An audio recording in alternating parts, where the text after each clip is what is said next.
इसका नाम है मिस्टर मौला दाद, वालिद का नाम आजी बादरिंग, आजी बादरिंग।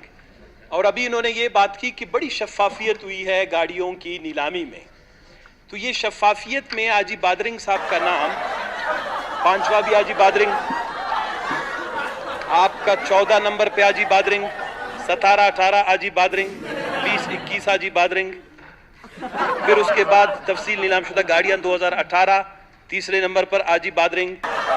और आपको खुदा खैर दे, वही है ना मौलादाद वाले आजी बादरिंग। तो ये मसलन ये शफाफियत ये कैसी शफाफियत है जिसमें 2016, 17, 18 में मुसलसल गाड़ियां नीलाम होती हैं और एक ही शख्स का और उसके नाम निकल आता है।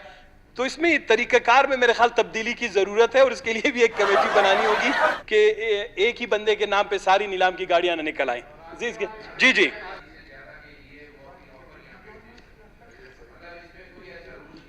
किसी को कि आप एक गाड़ी से ज़्यादा बिड नहीं कर सकते, मतलब हाईएस्ट बिडर को वो गाड़ी मिलनी चाहिए। लेकिन ये नहीं, उसमें ज़रूरी है कि अगर वो आदमी 5 गाड़ियां लेता है या 10 गाड़ियां लेता है उस पर पाबंदी नहीं है, बिड हाईएस्ट होना चाहिए उसका। जी।